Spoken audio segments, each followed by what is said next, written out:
بسم اللہ الحمد للہ والصلاة والسلام علی رسول اللہ وعلی آلہ وصحبہ ومن والہ۔ صدر رونق الاسلام جناب حبیب اللہ شیخ جی اور سیکریٹری رونق الاسلام اور محتمیم مولانا بہاؤالدین صاحب اور نائب قاضی مولانا عبدالنور صاحب اور علماء کرام اور سامعین کرام، ابھی آپ کے سامنے اس سے پہلے قاضی منکی مولانا شکیل صاحب سکری صاحب نے تفصیل سے گفتگو کی۔ اس کے بعد نائب قاضی مولانا عبدالنور ندوی مدد العالی نے تفصیل سے آپ سے گفتگو کی اور اپنا کلیجہ نکال کر آپ کے سامنے رکھا اور بہت ہی اہم باتیں آپ کے سامنے کہی۔ دیکھیے میرے عزیزوں اور دوستوں، آج حالات کتنے گمبھیر سے گمبھیر ہو رہے ہیں۔ حالات کی گمبھیرگی اور سنگینی ہمیں بتاتی ہے کہ کس طرح ہمیں اپنی نسل نو کو تیار کرنا ہے۔ آج حال یہ ہے، اللہ کے نبی نے فرمایا تھا یأتی علی امتی زمان المحافظ فیہ علی الدین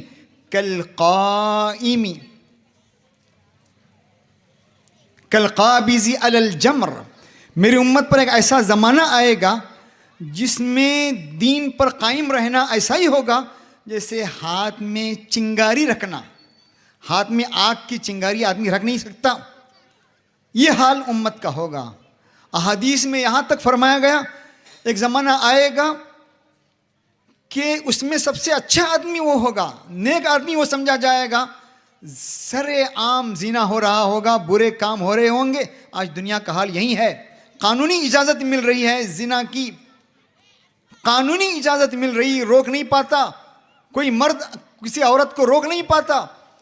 یعنی ایک زمانہ ایسا آئے گا لوگ سر راہ زنا کریں گے، اور اس میں ذرا عقلمند آدمی وہ ہوگا، دیندار آدمی، وہ کہے گا یہ کام یہاں مت کیجئے، درخت کی اوڑ میں جا کر کیجئے۔ ایسے واقعات ہمارے اپنی آنکھوں کے سامنے ہوئے۔ ابھی قاضی صاحب نے تفصیل سے گفتگو کی تھی، یہیں مینگلور میں ہمارے آنکھوں کے سامنے واقعہ ہوا۔ لڑکی بھاگ کر چلی گئی گھر سے، گھر والے آئے، پولیس آفیسر کو لے کر آئے، پولیس کا پورا جتھا تھا، اوپر آئے، چڑھ گئے، پولیس نے پکڑ لیا، لڑکی کو گرفتار کیا، لڑکے کو گرفتار کیا۔ لڑکی نے موبائل سے سپریم کورٹ کا آرڈر دکھایا، سپریم کورٹ کا آرڈر دکھایا تو بیچارے سر نیچے کر کے چلے گئے، کچھ نہیں کر پائے۔ یہ حال ہو گیا۔ ایک واقعہ ہمارے سامنے ہوا، ایک لڑکا بھاگ کر چلا گیا اور اس نے شادی کی، گھر والوں نے رپورٹ لکھوائی جیل میں۔ کیا رپورٹ لکھوائی؟ میرا بیٹا مسنگ ہوا، میرا بیٹا مسنگ ہے، گم ہو گیا ہے، میرا بیٹا گم ہو گیا ہے، لکھوایا۔ وہ لڑکا خود ہم سے کہا، میں نے ان کو سمجھایا، اس لڑکے نے کہا کیا میرے ماں باپ کو ہمت ہے، کہہ رہا تھا لڑکا، وہ کہہ رہا تھا ایک آدمی میرے بازو میں تھا، وہ وکیل نہیں تھا، وہ عام آدمی تھا، میں نے فون دے دیا اس آدمی کو، اس آدمی نے کہا میں وکیل بات کر رہا ہوں، آپ کو کیا چاہیے؟ ہم دونوں نے شادی کر لی ہے، اس لڑکے اور لڑکی نے شادی کر لی ہے، اب پولیس خاموش رہ گیا، آپ جہاں ہیں وہیں رہیے، ہم آپ کو چھیڑیں گے نہیں۔ آج یہ حال ہو گیا۔ دین پر قائم رہنا، میری امت پر ایک ایسا وقت آئے گا دین پر قائم رہنا ایسا ہی ہوگا جیسے چنگاری ہاتھ پر رکھنا۔ یہ حال ایسے وقت میں میرے عزیز اور دوست میں کہوں گا، یہ مدارس، یہ مکاتب، جس طرح حضرت مولانا علی میاں رحمۃ اللہ علیہ بار بار فرماتے تھے، یہ دینی قلعے ہیں، یہ دینی قلعے ہیں، ان دینی قلعوں کو مضبوط کیجئے، یہ امت کی محافظ ہیں۔ اللہ کے نبی، اللہ تعالیٰ نے کہا تھا اِنَّا نَحْنُ نَزَّلْنَا الذِّكْرَ وَإِنَّا لَهُ لَحَافِظُونَ۔ ہم نے قرآن کو ہم نے اتارا ہے اور ہم اس کی حفاظت کرنے والے ہیں۔ تو یہ علماء کرام، یہ حفاظ کرام، یہ کارندے خدائی کارندے ہیں، خدائی فوجی ہیں جو حفاظت کر رہے ہیں دین کی، ہماری نسلوں کی حفاظت کر رہے ہیں. تو میرے عزیزو ان کو آپ حقیر کبھی بھی مت سمجھیے، اس کو کبھی حقیر مت سمجھیے. آج دیکھیے کسی کہنے والے نے خوب کہا، جہاد الحجت والبرہان امضا من جہاد السنان. یعنی قرآن اور حجت کے ذریعے سے جنگ کرنا، قرآن اور دلائل سے جنگ کرنا، یہ تلوار سے جنگ کرنے سے زیادہ تیز ہے. دلائل اور براہین، قرآن خود کہہ رہا ہے وجاہد بہ جہادا کبیرا. شمائل ندوی آپ دیکھیے اسی دینی قلعے کا تھا، اس کا تعلق انہی مدارس سے تھا، دینی قلعوں سے تھا. ملحدین کو اس نے دندان شکن جواب دے دیا، دانت کھٹے کر دیے. انہی دلائل اور براہین کے ذریعے سے دنیا دیکھتے رہ گئی.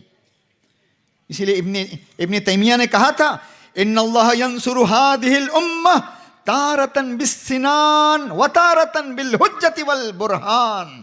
کبھی یہ امت غالب آئے گی تیر و تفنگ کے ذریعے سے، شمشیر و سنہ کے ذریعے سے.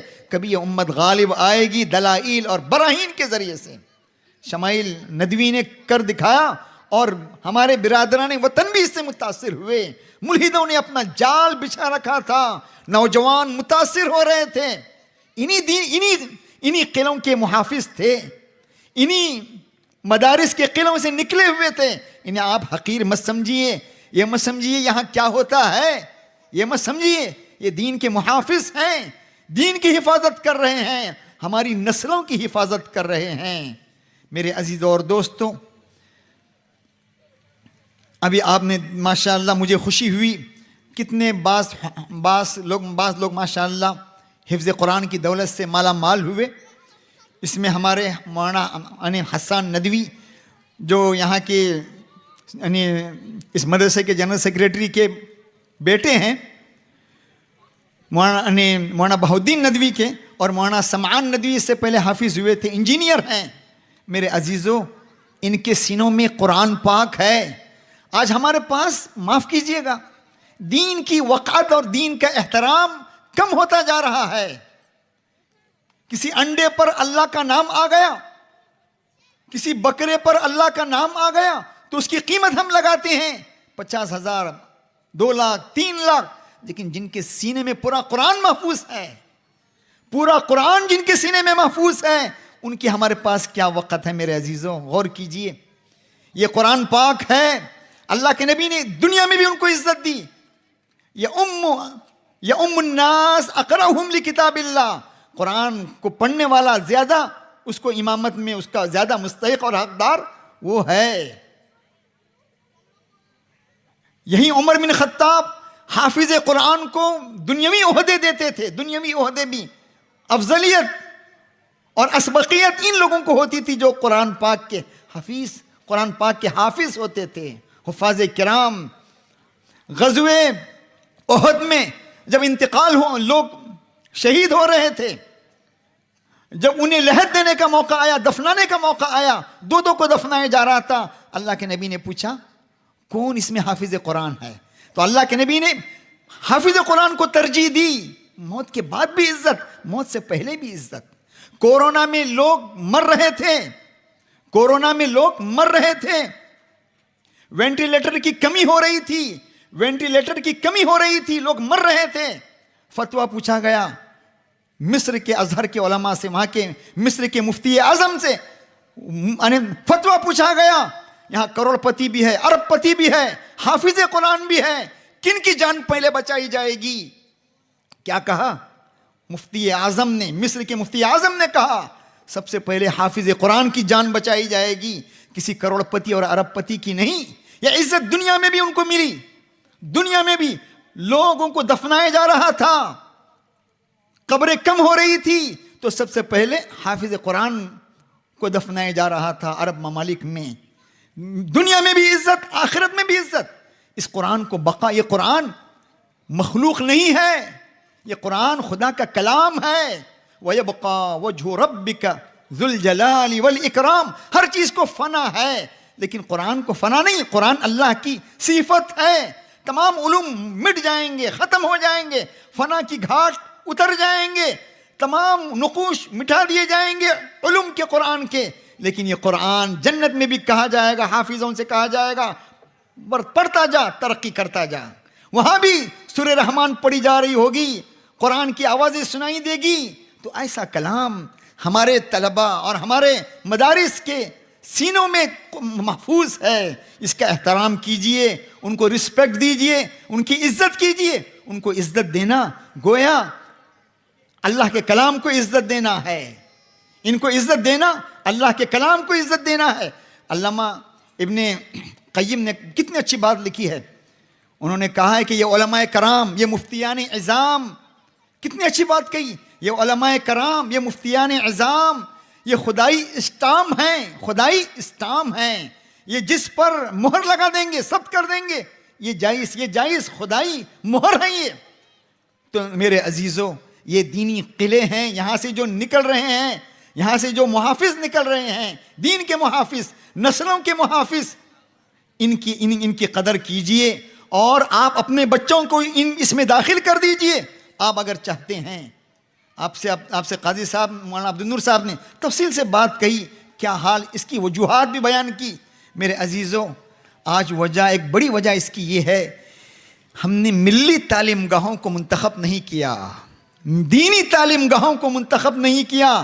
آج ہمارے طلباء اپنی دینی اور ملی درسگاہوں اور تعلیم گاہوں کے بجائے دوسروں کی تعلیم گاہوں کو ترجیح دے رہے ہیں. وہاں کیا تربیت ملے گی, وہاں کیا تربیت ملے گی میرے عزیزوں, وہاں کیا حال ہوگا.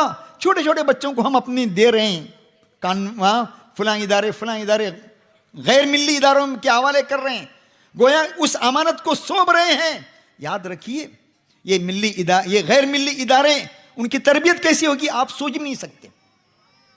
وہاں کیا کیا چیزیں ان کے کانوں سے ٹکرائیں گی, کس طرح ان کی تربیت ہوگی آپ سوچ بھی نہیں سکتے. اسی لیے کہتے ہیں,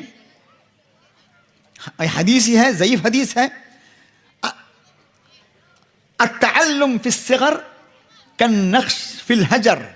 بچپنے میں تعلیم سیکھنا ایسے ہی ہے جیسے پتھر پر لکیر. والتعلم فی الکبر کالنقش فی الثلج. اور بڑے ہونے کے بعد تعلیم حاصل کرنا برف پر لکیر کھینچنا ہے. برف پر لکیر کھینچیں گے تو برف پگھلتی جائے گی. تو ان چھوٹے چھوٹے بچوں کو آپ حوالے کریں گے تو وہیں سے ان کا ذہن بنے گا, وہیں سے ان کی تربیت وہیں ہوگی. پھر یہیں بچے بڑے ہوں گے تو پھر کہاں ماں باپ کے وفا شعار بنیں گے, کہاں ماں باپ کی بات سنیں گے, ماں باپ کے نافرمان بنیں گے. تو اپنے بچوں کو میرے عزیز اور دوستو ملی اداروں کے حوالے کیجئے, ملی تعلیم گاہوں کے حوالے کیجئے. غیروں کی تعلیم گاہ کے حوالے آپ کریں گے, بچے آپ کے ہاتھوں سے نکل جائیں گے.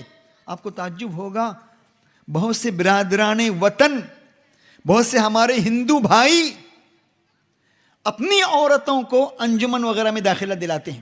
کہاں پر؟ جہاں صرف عورتوں کی تعلیم ہوتی ہے. آپ غور کیجئے, ہمارے ہندو بھائی اپنی بچیوں کو, وہ بھی بڑی ذات والے, برہمن ذات, بڑی ذات والے بھی اپنی بچیوں کو کہاں, کس جگہ حوالے کر رہے ہیں؟ ایسی تعلیم گاہوں میں حوالے کریں تاکہ ان کی بچوں کی حفاظت ہو سکیں. میرے عزیز اور دوستو, مجھے یہاں خوشی ہوئی, میں زیادہ وقت نہیں لوں گا, وقت بہت زیادہ ہوا ہے. بچوں کی تقریریں سن کر, پیاری پیاری تقریریں, کیا آواز ان کی, سریلی آواز, سندر آواز, اور ان کا لہجہ, ان کا انداز, پیارا پیارا انداز, کتنی بہترین باتیں. ہر لینگویج میں تقریریں کر رہے تھے بچے ماشاءاللہ. مجھے ایک جگہ یہاں یہ چیز ملی, ہمارے علماء نے بھی کہا یہاں کنڑا کا زور ہے ماشاءاللہ. ہمارے بھٹکل اس سلسلے میں ہم بہت پیچھے ہیں, کنڑا زبان کے سلسلے میں ہم بہت پیچھے ہیں.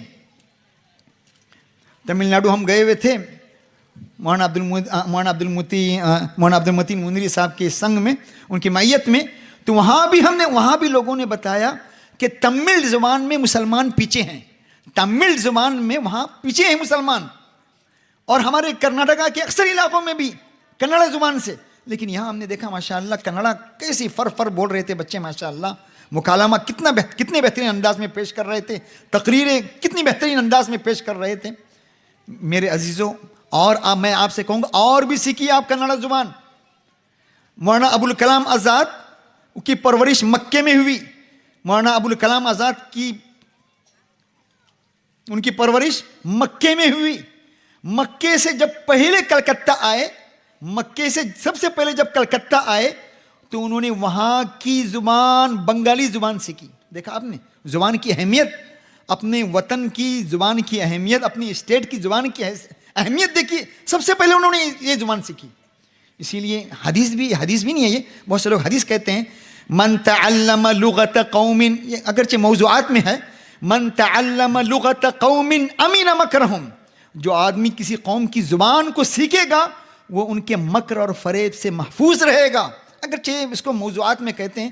ہمارے مولانا عبد المتین منیری صاحب نے علماء کے سامنے بہت اچھی بات کہی تھی، یعنی عمر آباد میں بہت اچھی بات انہوں نے کہا. وہاں کے علماء کو بھی یہ بات پسند آئی. آج ہم کہتے ہیں یہ موضوع یہ موضوع یہ موضوع یہ موضوع، ارے ان موضوعات میں جو حکمت کی باتیں ہیں، جو ادب کی باتیں ہیں، اچھی بات کہی انہوں نے. کاش ان باتوں کو ہم لیتے اور ان کی نسبت اللہ کے نبی کی طرف کرنے کے بجائے اسلاف کی طرف کرتے تو ان سے فائدہ اٹھاتے، ریسائکلنگ کی جاتی. کتنی حکیمانہ بات. یہی بات دیکھیے، من تعلم لغت قوم امین مکرہم، جو آدمی کسی قوم کی زبان کو سیکھے گا وہ اس کے مکر اور فریب اور دھوکے سے محفوظ رہے گا.